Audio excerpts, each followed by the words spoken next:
I'm an adoptive parent. My husband and I opened our lives and hearts to 13 children. I'm not a saint. I'm not crazy. I'm just a parent with a heart for the hurting child. When my child hurts, I reach out for help, just like many adoptive parents. But when I reach out for help, policemen can't help. Schools don't know how to help. Doctors don't know how to help.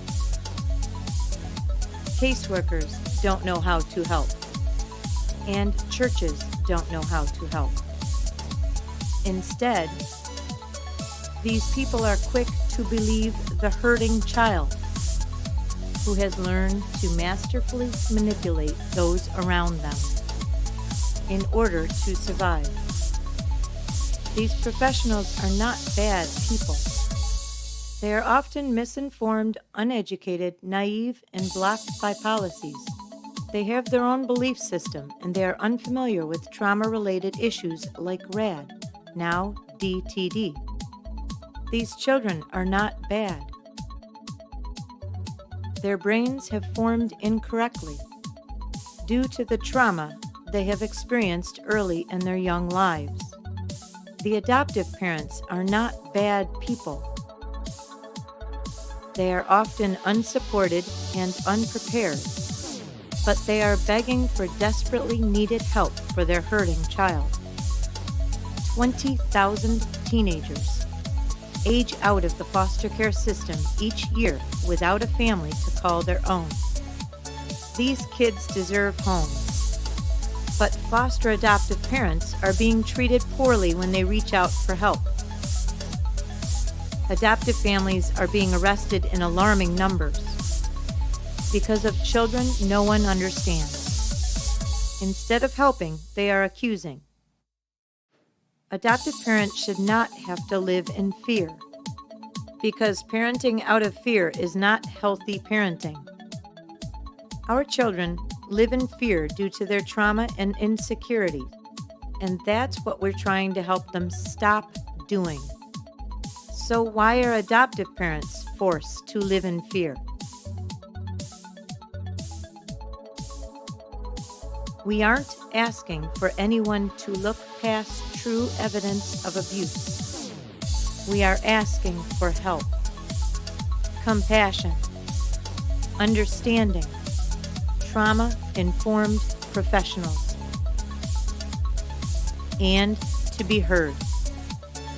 We need caseworkers, therapists, counselors, policemen, schools, churches, and doctors to become educated in the complexities of trauma and typical adoptive issues such as RAD, reactive attachment disorder, PTSD, post-traumatic stress disorder, traumatic brain injury, developmental and cognitive delays, and ODD, oppositional defiance disorder. Because trauma changes the brain. Trauma doesn't just go away when they are adopted. Trauma continues to wreak havoc in everyday life decisions. For example, children with RAD are uncomfortable in peaceful, loving homes, and they will create a place of turmoil and misery that makes them feel more comfortable. If you insist on a peaceful home, they will insist on turmoil and chaos. Our children need help before they turn to drugs, alcohol, promiscuity, violence, gangs, or jail. It is also common for children struggling with these overwhelming emotions and quandaries to make false allegations of abuse and neglect.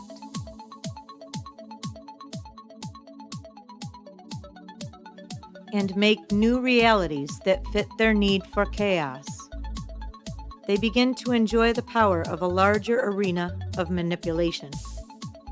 And it gets scary for adoptive parents. Not because they're guilty, not because they have something to hide, They're just regular parents dealing with some big behaviors and issues from an adoptive child who is scared, angry, confused, manipulative, and often violent. It gets scary because professionals and those around them are quick to ignore logic, truth, common sense, and evidence to believe a hurting child. Adoptive parents are isolated, cut off, and hung out to dry. We are then perpetuating the problem. Adoptive parents are getting arrested far too often for choosing to love a child with childhood traumas. Some adoptive parents are going bankrupt paying for the treatment for their hurting child. Other adoptive parents are using all of their retirement funds, savings, and even going into debt. Insurance companies don't allow lengthy, necessary treatments. Many forms of treatment don't help because the professional is not trauma-informed. Our children need qualified, affordable attachment therapy, reality therapy, and trauma therapies. And many times a residential treatment center specializing in those therapies, because our children are the adults of your future.